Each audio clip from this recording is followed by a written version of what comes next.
মুহাম্মদ বিন কাসেম 17 বছরের যুবক, আরব জাহান থেকে আসছে ভারতে, সিন্ধু প্রদেশে দেবল রাজার এলাকায় একজন বোনকে একজন ডাকাত, জলদস্যু,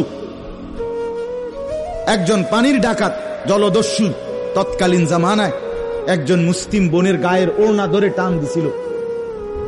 তখন ওই বোন চিঠি পাঠাইছিল হাজ্জাজ ইবনে ইউসুফের কাছে আরব দেশে, হাজ্জাজ, তুমি বেঁচে থাকতে তোমার মুসলিম বোনের গায়ের ওড়না ধরে টান দিছে বেঈমান কাফের, তুমি এর বদলা নিবা কিনা আমি শুনতে চাই।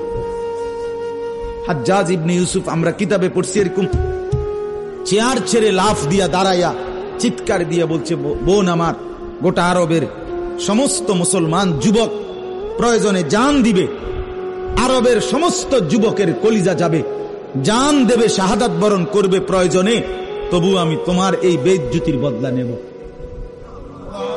3 বার সেনাবাহিনী পাঠাইছে সে, 3 বার।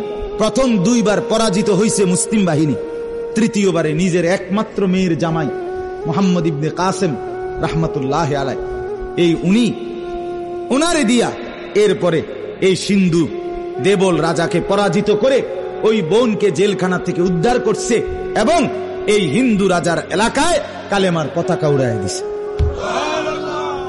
হ্যাঁ, সেখান থেকেই এই ভারতীয় উপমহাদেশে মুসলমানদের যাত্রা, ইসলামের সূচনা।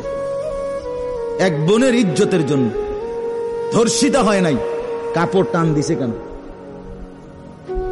খলিফা মুতাসিম বিল্লাহ, এক ইহুদি খলিফা মুতাসিম বিল্লাহ, মুসলমানদের একজন খলিফার নাম উমাইয়া খলিফা, ওনার আমলে একজন মহিলা ইহুদিদের এলাকায় গেছিল বাজারে, পর্দানসীন বোরখাওয়ালা নারী।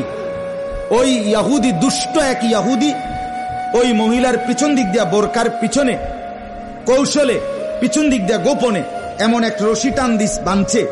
রশি বাঁধ দেওয়ার কারণে মহিলা যখন সামনের দিকে আগাইছে, তখন এই রশির টান লাগাতে মহিলার বোরকা উঠে গেছে উপরের দিকে সামান্য, উনি পড়ে গেছে। এই মহিলা ওই বাজারে চিৎকার দিয়া বলছে, ওয়া মুতাসিমা, হায় মুতাসিম, তুমি কই? তোমার মুসলিম বোনকে বেইজ্জতি করছে।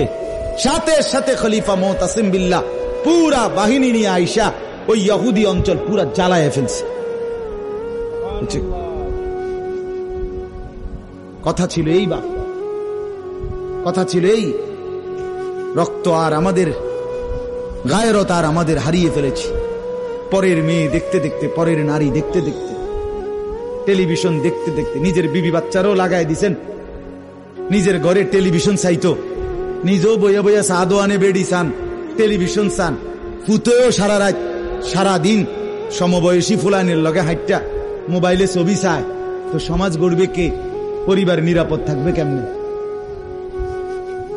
কথা বলেন না কেন? বুড়ারাও সাদো আনে, বেডি তো ঘরের টেলিভিশনে, ফুলা ফাইনে মোবাইলের আড্ডায়, তো মানুষ চরিত্রবান হবে কিভাবে? কমপক্ষে